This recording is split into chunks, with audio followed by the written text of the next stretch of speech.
Assalamualaikum warahmatullahi wabarakatuh. Teman-teman, kembali lagi. Hari ini kita akan belajar PLBJ. Sebelumnya, teman-teman apa kabarnya? Mudah-mudahan semuanya dalam keadaan sehat walafiat ya. Baik teman-teman, video kali ini kita akan belajar tentang permainan galasin. Sebelum kita mulai, seperti biasa kita berdoa terlebih dahulu agar pelajarannya dapat kita terima dan bermanfaat ya. Bismillahirrahmanirrahim. Rabbi zidni ilman warzuqni fahman. Oke, jangan lupa disiapkan juga buku catatannya dan dicatat yang penting-penting ya materinya.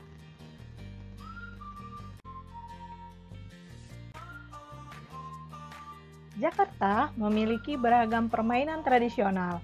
Namun, kemajuan teknologi membuat permainan tradisional mulai dilupakan. Ada beberapa permainan tradisional yang masih sering dimainkan. Salah satunya adalah permainan galasin. Permainan galasin dimainkan secara berkelompok. Nah, pernahkah kamu bermain galasin? Pada video kali ini, kita akan mempelajari tentang permainan galasin. Yang pertama adalah mengenal permainan galasin, yang kedua aturan dan cara permainan galasin, dan yang ketiga adalah manfaat dan nilai luhur permainan galasin.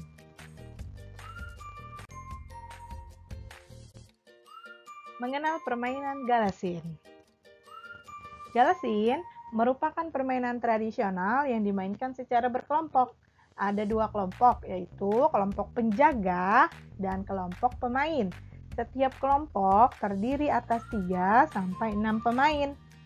Kelompok penjaga bertugas menghadang kelompok pemain agar tidak bisa lolos melewati garis terakhir. Sementara itu, kelompok pemain bertugas melewati penjaga untuk mencapai garis batas terakhir. Lalu, kembali lagi ke garis awal. Lapangan permainan galasin berbentuk persegi panjang yang dibagi menjadi 8 dengan garis batas berupa garis vertikal dan horizontal.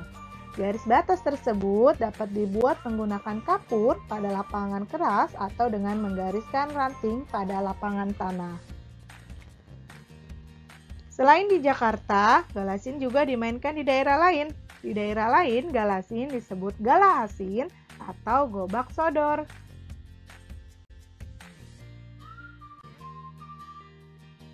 Selanjutnya, aturan dan cara permainan galasin. Permainan galasin mudah untuk dilakukan. Nah, apa saja sih aturan dan cara permainan galasin? Yang pertama, buat dulu lapangan galasinnya. Ingat, lapangan galasin berbentuk persegi panjang. Yang kedua, bentuklah 2 kelompok. Nah, masing-masing kelompok terdiri paling sedikit 3 orang dan paling banyak adalah 6 orang. Tiap anggota kelompok jumlahnya sama. Yang ketiga, perwakilan tiap kelompok melakukan suten untuk menentukan kelompok pemain dan kelompok penjaga. Biasanya kita menunjuk ketuanya. Nah, ketuanya harus suten atau suit ya teman-teman. Ini untuk menentukan siapa yang main terlebih dahulu. Selanjutnya, kelompok penjaga menempatkan diri di garis batas lapangan. Nah, 1 orang berjaga di garis batas vertikal, sedangkan anggota lainnya berjaga di garis batas horizontal. Bagi anggota yang menjaga garis batas vertikal, ia dapat bergerak sepanjang garis yang berada di tengah. Tiap penjaga bertugas menghalangi kelompok pemain melewati garis batas yang dijaganya. Penjaga dapat mengeluarkan pemain dengan menyentuh bagian tubuh pemain. Kelompok penjaga dianggap menang jika berhasil mengeluarkan seluruh anggota kelompok pemain. Selanjutnya, kelompok pemain bersiap di garis awal. Setiap anggota satu persatu berusaha melewati garis batas dan menghindari penjaga. Pemain yang berhasil melewati garis terakhir, ia harus kembali lagi ke garis awal. Pemain dianggap keluar apabila tersentuh oleh penjaga. Nah, kelompok pemain dianggap menang jika seluruh anggotanya berhasil melewati garis terakhir dan kembali ke garis awal tanpa tersentuh penjaga. Terakhir, Jika kelompok penjaga berhasil mengeluarkan sebagian kelompok pemain, namun anggota kelompok pemain lainnya berhasil kembali ke garis awal, kedua kelompok bertukar posisi. Kelompok pemain menjadi penjaga, sedangkan kelompok penjaga menjadi pemain.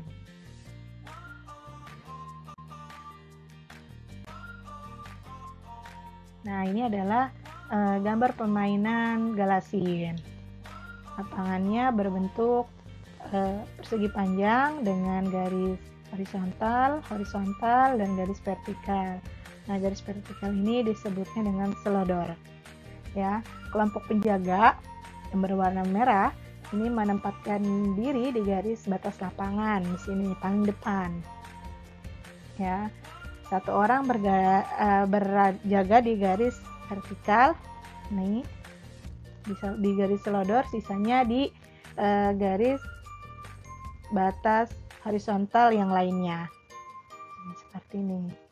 Nah, bagi anggota yang menjaga garis vertikal, ini dia dapat bergerak sepanjang garis yang berada di tengah. Jadi dia bergeraknya dari sini terus kemari sampai di garis akhir. Ya, tiap penjaga tugasnya menghalangi kelompok pemain. Nah, kelompok pemain mereka tugasnya menghalangi kelompok pemain. Penjaga dapat mengeluarkan pemain dengan menyentuh. Jadi ketika misalnya pemain ini mau masuk atau dia mau berpindah sampai ke belakang, jika dikena sentuh oleh penjaga, maka dia gugur. Begitu seterusnya. Nah, para pemain ini yang berada di depan ini, dia harus sampai ke belakang, kemudian dia baru balik lagi ke depan, semuanya itu baru dikatakan pemenang. Ya, jadi harus satu persatu tanpa harus tersentuh oleh penjaga. Seperti itu, teman-teman.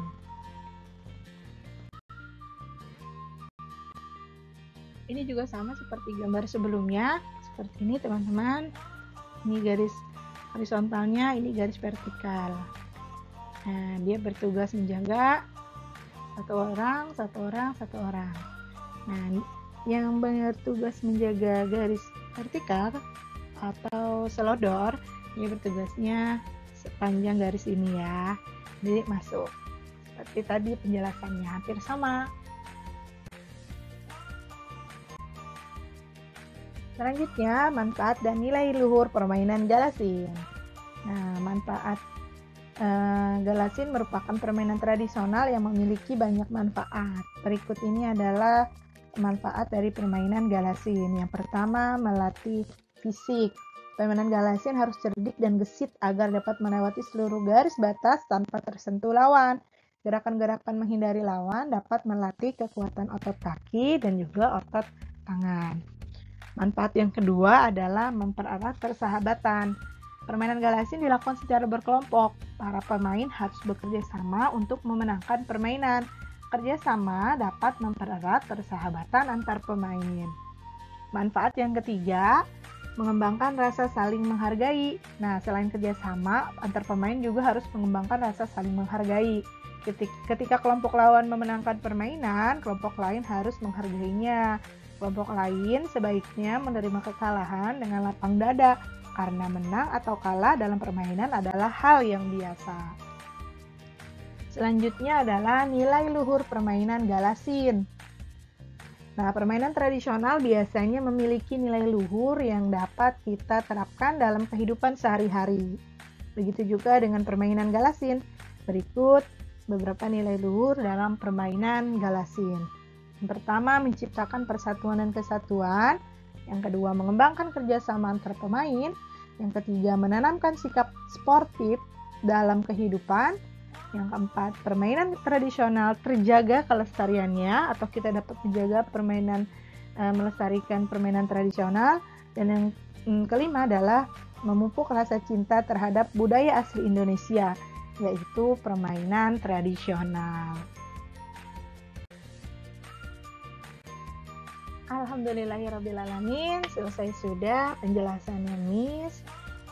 Kerjasama memang sangat menyenangkan dan banyak manfaatnya ya teman-teman. Salah satu manfaatnya adalah dapat menumbuhkan persatuan dan saling tolong-menolong. Berdasarkan firman Allah, yuk kita saling bekerja sama dan tolong-menolong dimanapun berada. Tapi ingat, kita bekerja sama dan tolong-menolongnya dalam kebaikan dan juga takwa. Terima kasih sudah menyaksikan. Mohon maaf jika banyak kesalahan. Mudah-mudahan teman-teman dapat memahaminya ya. Sampai jumpa di video selanjutnya. Wassalamualaikum warahmatullahi wabarakatuh. Dah.